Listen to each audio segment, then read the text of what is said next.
La llegada es una película de ciencia ficción, distinta. Nos presenta cómo sería una invasión alienígena en la que lo menos importante son los propios alienígenas.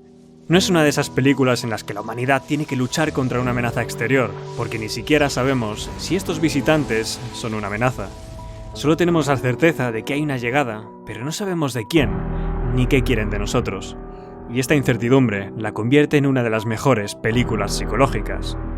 Para empezar, la reacción de la gente es bastante realista si prestamos atención a lo que nos dice la psicología social. El miedo y la falta de información hacen que nos comportemos de maneras que jamás hubiéramos pensado. Nos dejamos llevar por la masa y... bueno.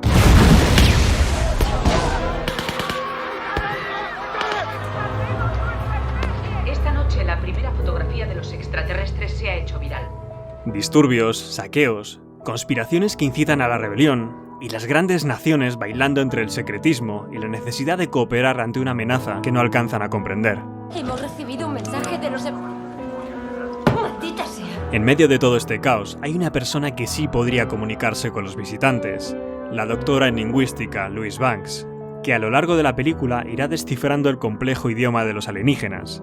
Algo que le trae consecuencias imprevistas, porque al mismo tiempo que va comprendiendo más y más su extraño lenguaje, comienza a tener visiones de una niña que parece no conocer.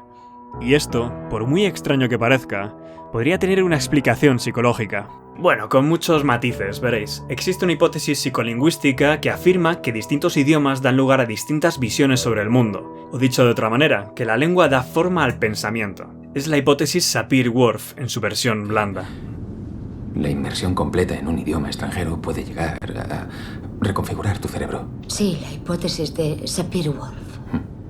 Lo que defiende esta hipótesis es que según la forma en la que está construido el lenguaje, prestaremos más atención a algunos elementos de la realidad. Un ejemplo claro de esto lo vemos en la tribu de los Amondawa, los cuales no tienen palabras para referirse al concepto del tiempo. Vamos, que en su idioma no hay una palabra equivalente a la palabra años o a la palabra meses, porque para ellos es algo que carece de importancia.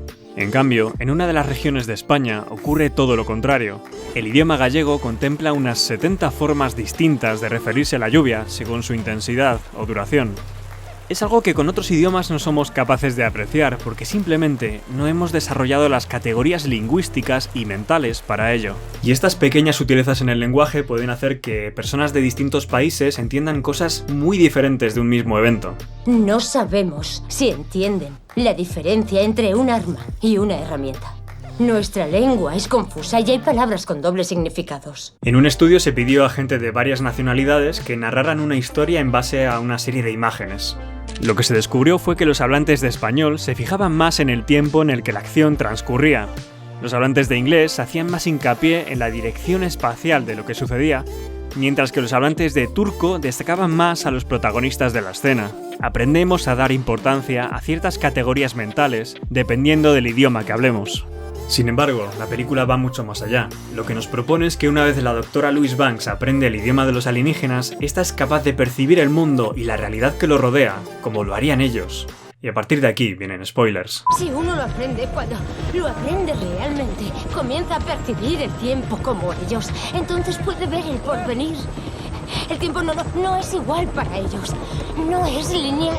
La llegada se basa en la hipótesis Sapir-Whorf en su versión dura, porque no solo defiende que el lenguaje puede afectar al pensamiento, sino que afectaría directamente a cómo concebimos la realidad. Esto significa que quien aprendiese el idioma alienígena sería capaz de pensar como ellos, y resulta que estos extraterrestres manejan el tiempo de una manera muy particular. Si nosotros percibimos el tiempo como una línea, ellos lo perciben como un todo.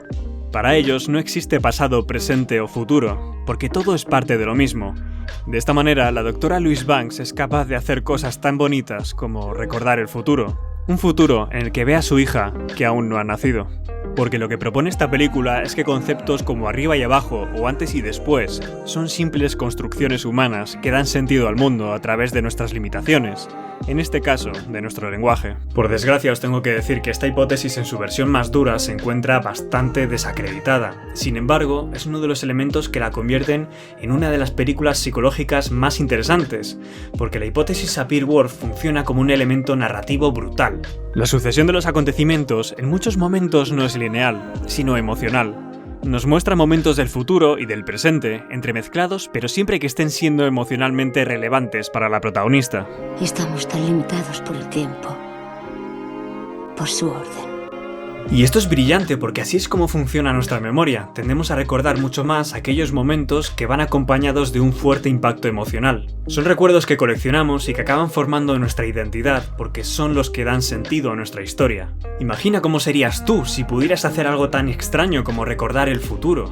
Al final esto es lo que hacen las buenas películas de ciencia ficción. Poco importa que en esta película haya alienígenas, porque lo que hace esta cinta es ponernos un espejo delante para hablar sobre los límites del ser humano y que soñemos sobre qué pasaría si algún día los dejáramos atrás. Ahora no estoy tan segura de creer en principios y finales. Hay días que definen nuestra historia más allá de nuestra vida. Como el día en que ellos llegaron. Hay muchos más análisis como este. Puedes ir a verlos en esta lista de reproducción, o también puedes ver este recopilatorio de las mejores películas psicológicas de todos los tiempos.